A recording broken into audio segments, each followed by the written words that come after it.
जय हिंद, जय Bharat and welcome to study capital. आप सबका स्वागत है स्टडी कैपिटल में। आप लोग अपने ह्यूमैनिटी सब्जेक्ट लेके डाउट में आ रहे थे कि सर हमारे जो ह्यूमन वाले सब्जेक्ट उनमें मोस्ट इंपोर्टेंट टॉपिक्स कौन से हैं, तो मैं तीनों सब्जेक्ट कवर करने वाला हूं, history, polity, geography and economics. ठीक है, ये पहला वीडियो मैं पॉलिटिकल साइंस का लेके आ चुका हूं। पॉलिटिकल साइंस के हमारे क्लास 12 में 2 बुक्स होती हैं, एनसीईआरटी ही कवर करना होता है हम लोगों को। ठीक है, एनसीईआरटी कवर करना होता है। पहली बुक हमारी इंडिया सिंस इंडिपेंडेंस, दूसरा होता है कंटेम्प्रेरी पॉलिटिक्स वाली। ठीक है, अब ध्यान रखना, तो वीडियो को अगर तुम बहुत ज्यादा बिजी नहीं हो, बहुत ज्यादा कोई बड़े बिजनेस नहीं संभाल रहे हो, तो वीडियो को लास्ट तक देखना। मैं लास्ट में तुमको 2022 का, 23 का एंड 24 का पीवाईक्यू भी सेंड करके जाऊंगा एंड सिलेबस भी सेंड करके जाऊंगा, बट वो वीडियो के लास्ट में, क्योंकि लास्ट तक की सीरियस ऑडियंस बचेगी। ठीक है, तो आ जाओ फटाक से अपन चलते हैं अपना पीवाईक्यू देखते हैं। पीवाईक्यू सॉरी, मतलब पहले अपना वो सिलेबस देख लेते हैं। सिलेबस मैंने ऑफिशियल वेबसाइट से डाउनलोड करके रखा हुआ है, तुम्हारी सीयूटी यूजी की ऑफिशियल वेबसाइट रही। ठीक है, उसमें नीचे चले जाना, यहाँ पे तुमको पॉलिटिकल साइंस का सिलेबस देखने को मिल जाएगा, ये रहा। ठीक है, क्लिक करना। डोमेन का बता रहा हूं मैं।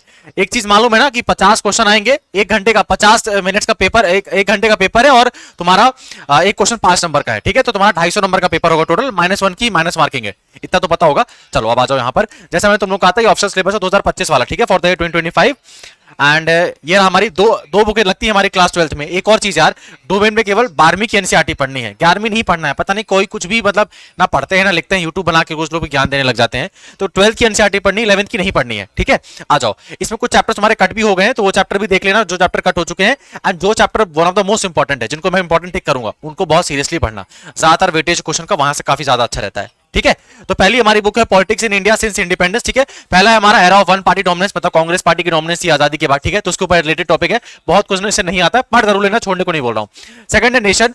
थर्ड हमारे पॉलिटिक्स ऑफ ब्लेन डेवलपमेंट। फिर India's extended by relations, challenges to restoration of Congress system, crisis of the constitutional order, ये मोस्ट इंपॉर्टेंट चैप्टर है। ठीक है, crisis of the constitutional order almost तुम समझ जाओ इमरजेंसी की बात कर रहे हैं। ठीक है, इमरजेंसी की बात कर रहे हैं हम लोग। ठीक है, कमिटेड ब्यूरोक्रेसी एंड जुडिशरी, नारोनिज्म, Gujarat Bihar movement, emergency context. ठीक है, तो ये तुम्हारा बहुत ही इंपॉर्टेंट चैप्टर है। Chapter number crisis of the constitutional order. ठीक है, ये बहुत इंपॉर्टेंट चैप्टर है, इस चैप्टर को काफी ज्यादा स्पेशल फोकस में रख के पढ़ना। ठीक है, पहला चैप्टर बहुत इंपॉर्टेंट है। फिर हमारे रीजनल एस्पिरेशन एंड कॉन्फ्लिक्ट्स, इसको पढ़ लेना। फिर हमारा आता है democratic upsurge and collision of politics. फिर हमारे आता है रीसेंट इश्यूज एंड चैलेंजेस। ठीक है, तो रीसेंट इश्यूज एंड चैलेंजेस में तुमको इससे वाले 9वें चैप्टर को भी बहुत अच्छे से पढ़ लेना है। मैं बता रहा हूं, तुम्हारी पहली बुक से ना ये दोनों चैप्टर बहुत इंपॉर्टेंट है। एक तो हमारे क्राइसिस ऑर्डर वाला, क्योंकि उस समय तुम समझ जाओ कि इमरजेंसी लगती है, तो वहां से जी भर क्वेश्चन आता है। ठीक है, अनेक तुम्हारे इश्यूज एंड चैलेंजेस वाला, इश्यूज एंड चैलेंजेस में तुमको पता लगेगा कि भैया जैसे जैसे इंडिया हमारे 90s में आता है, 1990 के समय में आता है, तो देन उस समय रीजनल पार्टी का डोमिनेंस बढ़ना शुरू हो जाता है, एंड इस समय इकोनॉमिक्स कोलैप्स भी हो रहा होता है, क्योंकि इंडिया में इकोनॉमी कुछ अच्छी चल नहीं रही होती है। तो इस वाले चैप्टर से भी बहुत अच्छे क्वेश्चंस आते हैं। अच्छा सर, आप ये कैसे बोल रहे हो इस चैप्टर से क्वेश्चंस आते हैं? यार मैं कोई अंतर्यामी हूं नहीं, तुम भी 2022 का, 23 का, 24 का पीवाईक्यू देख लो, तुमको खुद पता लग जाएगा चैप्टर ज्यादा क्वेश्चन आ रहा है, तो इसको काफी अच्छे से पढ़ लेना है। कोई चैप्टर छोड़ना नहीं है, पर इन चैप्टरों को काफी अच्छे से पढ़ना है। एक और चीज मैं अभी बता देता हूं, तुम लोग जो क्लास 12 तक जो चीज करते आ रहे थे, उस वाले से पढ़ना एंड ऑल इन वन से पढ़ना, अब वो चीजें छोड़ देना है। ठीक है, अब तुमको एनसीईआरटी ही पढ़नी है। पेपर तुम्हारा लाइन बाय लाइन एनसीईआरटी से आता है, तो तुमको केवल और केवल एनसीईआरटी पे फोकस करना है। ठीक है, मैं फिर से इंपॉर्टेंट चैप्टर एक बार तुमको वापस बता देता हूं, कौन कौन से चैप्टर्स हैं। सबसे फर्स्ट चैप्टर हमारा सर, जो पहले चैप्टर तो तुमको सारे ही पढ़ने हैं, ये वाला तुमको पढ़ना है, challenges to and restoration of Congress, ये वाला नहीं, सॉरी कहां गया, crisis of the constitutional order, पहला most important chapter. And third है आपका रीसेंट इश्यूज एंड चैलेंजेस, ये आपका दूसरा मोस्ट इंपॉर्टेंट चैप्टर। सर इसका तीसरा इंपॉर्टेंट चैप्टर बता दो। तीसरा इसका इंपॉर्टेंट चैप्टर हमारे एक्सटेंडेड एक्सटर्नल रिलेशन। ठीक है, एक्सटेंडेड एक्सटर्नल रिलेशन में तुम लोग नेहरू की ना वो पॉलिसी पढ़ोगे, पंचरत्न पॉलिसी थी नेहरू की चाइना के साथ। ठीक है, तो नेहरू की फॉरेन पॉलिसी के बारे में, एक्सटेंडेड रिलेशन के बारे में काफी पढ़ना है, क्योंकि हम लोगों को ना, तुम लोगों को पता होगा कि 1962 में एंड 1971 में हमारा युद्ध हुआ था। ठीक है, 1971 में पाकिस्तान के साथ युद्ध हुआ था, 1962 में चाइना के साथ युद्ध हुआ था। तो तुम्हारे 3 चैप्टर मोस्ट इंपॉर्टेंट है। अगेन सर कौन कौन से है? इंडियाज एक्सटर्नल रिलेशन, ये तुमको पढ़ना है कि नेहरू की फॉरेन पॉलिसी के बारे में ही पढ़ोगे तुम। ठीक है, उसके बाद crisis of the constitutional order, second most important chapter, and third and last is recent issues and challenges. ये तीनों मोस्ट इंपॉर्टेंट चैप्टर्स, इन तीनों को स्पेशल फोकस में रखना। एक और चीज, तो मेरा व्हाट्सएप चैनल ज्वाइन कर लेना, जहां तुमको पीवाईक्यू मिलेंगे, मैं तुमको इन चैप्टर की एमसीक्यूज भी सेंड कर दूंगा। ठीक है, अच्छे वाले, तो तुमकी प्रैक्टिस कर लेना। पर वो एमसीक्यू तुमसे तभी बनेंगे नालायक हो जब तुम लोग एनसीईआरटी पे फोकस करोगे। ठीक है, ऑल इन वन जितनी भी तुम्हारे गाइड है, मेरे को मालूम तुमने गाइड खरीद के रखी हुई है, उन सबको साइड कर लेना। एनसीईआरटी पढ़नी है, एंड 40 दिन में अपन उनको पढ़ भी सकते हैं। कितनी मुश्किल तुम्हारी 100-200 पन्ने की बुक होती है, 200 पन्ने मैंने ज्यादा ही बोल दिया, उससे कम पढ़ने की होती है। उन दोनों बुक को अच्छे से रट लेना। पहली बुक से 3 important chapter, recent issues and challenges वाला, लास्ट चैप्टर कॉन्स्टिट्यूशनल क्राइसिस वाला, और एक्सटर्नल रिलेशन वाला इंडिया का। ठीक है, इसमें इंडिया के तुम फॉरेन पॉलिसी के बारे में पढ़ोगे, एंड चैप्टर बहुत इंटरेस्टिंग है, अगर पढ़ोगे ना तो मजा आ जाएगा। चैप्टर इतना इंटरेस्टिंग चैप्टर है। ठीक है, फिर आ जाता है हमारा सर खपाने वाला कंटेम्प्रेरी ऑफ वर्ल्ड पॉलिटिक्स, ठीक है। इससे मोस्ट इंपोर्टेंट चीजें कौन कौन सी है sir? Disintegration of the world war and collapse of bipolarity, most important chapter पहला नंबर पे आ जाता है, जिसमें 1991 में फाइनली यूएसएसआर टूट के रशिया बन जाता है, ठीक है।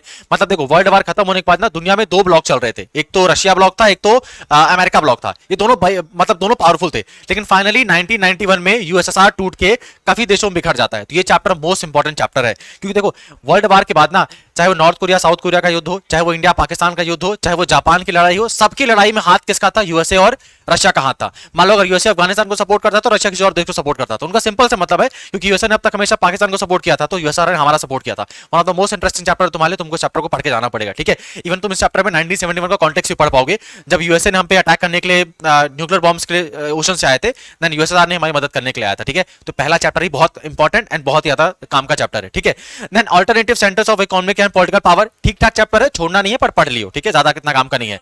South Asia in the post cold war, जो भी बहुत इंपॉर्टेंट नहीं है, पढ़ लेना, ज्यादा इतना वो नहीं है। International organisation in a unipolar world, important chapter, ध्यान रखना, वेरी इंपॉर्टेंट चैप्टर, ठीक है। उसके बाद सिक्योरिटी इन कंटेम्प्रेरी वर्ल्ड, ठीक ठाक चैप्टर है। Environment and natural resources in global politics, ये भी ठीक है। ग्लोबलाइजेशन एंड इट्स क्रिटिक्स, बहुत इंपॉर्टेंट चैप्टर, ठीक है, बहुत इंपॉर्टेंट चैप्टर। कौन कौन से तीन चैप्टर्स इंपॉर्टेंट है sir? Globalisation and its critics, ठीक है, पहला इंपॉर्टेंट चैप्टर तुम्हारा दूसरी बुक से। दूसरा तुम्हारा इंपॉर्टेंट चैप्टर कौन सा है सर? इंटरनेशनल ऑर्गेनाइजेशन इन यूनिपोलर वर्ल्ड, ठीक है, इंटरनेशनल ऑर्गेनाइजेशन इन यूनिपोलर वर्ल्ड, ठीक है। एंड तुम्हारा फर्स्ट चैप्टर कौन सा है? Disintegration of second world war, collapse of bipolarity. ये 6 चैप्टर्स जो मैंने बताए हैं, ये one of the most important chapters है। अगर इन चैप्टर को तुम छोड़ के जाओगे तो तुम मान के चलो तुम्हारे 50 क्वेश्चंस आते हैं, 40% ऑफ द पार्ट केवल इन 6 चैप्टरों से आता है। हाँ, हमको टोटल तो मान लो 20 चैप्टर पढ़ने हैं, पर ये 6 चैप्टर हमारे लिए सबसे ज्यादा इंपॉर्टेंट होने चाहिए, ठीक है। इनके मैं तुमको एमसीक्यू भी सेंड कर दूंगा, तो उसका प्रैक्टिस कर लेना, पर वो एमसीक्यू तभी बनेगा जब तुम एनसीईआरटी पढ़ के आओगे, गाइड से नहीं कर पाओगे चीजें सॉल्व, ठीक है। अगेन मैं एक बार सारे चैप्टरों का नाम रिपीट कर देता हूं, ध्यान से सुनना सारे चैप्टर कौन से हैं। बुक नंबर 1 से, जो हमारे इंडिया से रिलेटेड है, बुक नंबर 1 से हमको पहला चैप्टर पढ़ना है इंडिया एक्सटर्नल रिलेशन, ठीक है, इसमें तुम नेहरू की पंचवर्ष पॉलिसी पढ़ोगे एंड इंडिया के फॉरेन पॉलिसी पढ़ोगे, ठीक है। सेकंड है तुम्हारे challenges to crisis of the constitutional order, इसमें इमरजेंसी के बारे में अपन को पढ़ना पड़ेगा।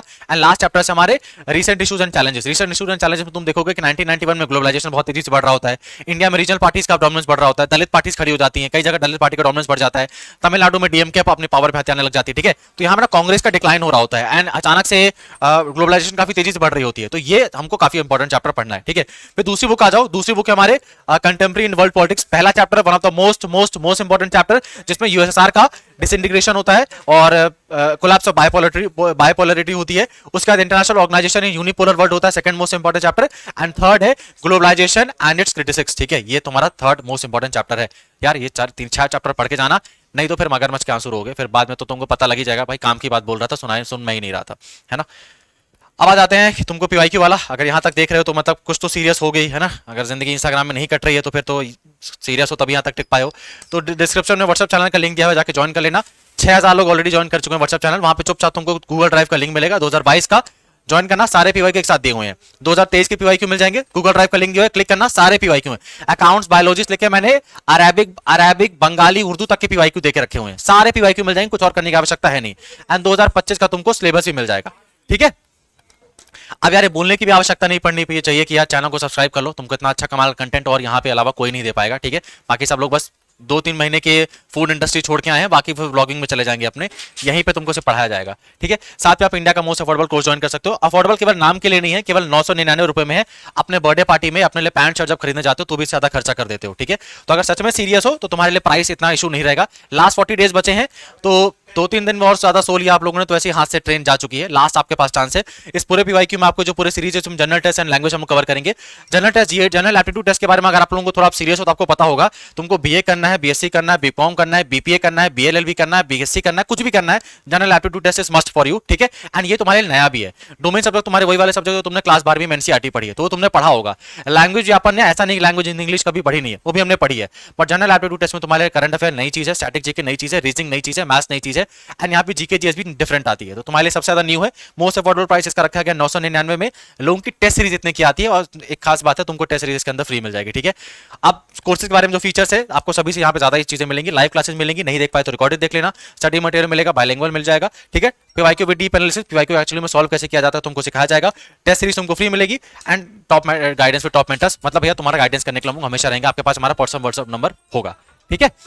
तो मैं इस वीडियो को एंड करता हूं। ये वीडियो का पार्ट नंबर 1 था। पार्ट नंबर 2 में अपन ज्योग्राफी के इंपॉर्टेंट टॉपिक्स की बात करेंगे एंड पार्ट नंबर 3 में अपन हिस्ट्री के इंपॉर्टेंट टॉपिक्स की बात करेंगे। देन अपन फाइनली जनरल एप्टीट्यूड टेस्ट के सिलेबस को डिकोड करेंगे। ठीक है, चैनल को सब्सक्राइब करके रखना। और एक और चीज, 2024 के पीवाईक्यू के लिए, 2024 के पीवाईक्यू के लिए इस व्हाट्सएप नंबर पे मैसेज कर देना 9198451120। ठीक है, इस व्हाट्सएप नंबर पे मैसेज कर देना। मैं तुमको अगली वीडियो में मिलता हूं। अपना ध्यान रखो और यार अब उठ के पढ़ाई करना शुरू कर दो, बहुत टाइम जा चुका है। अगर अभी नहीं उठे तो फिर अब रहने देना। फिर अब सीयूटी का फॉर्म भी भरा है तुमने, बस जनगणना कराने ही आ रहे हो अपने फॉर्म भर के। ठीक है, तुम्हारा होने वैसे भी नहीं वाला है, तो अब उठ जाओ अपनी नींद से, अब पढ़ाई करना शुरू कर दो।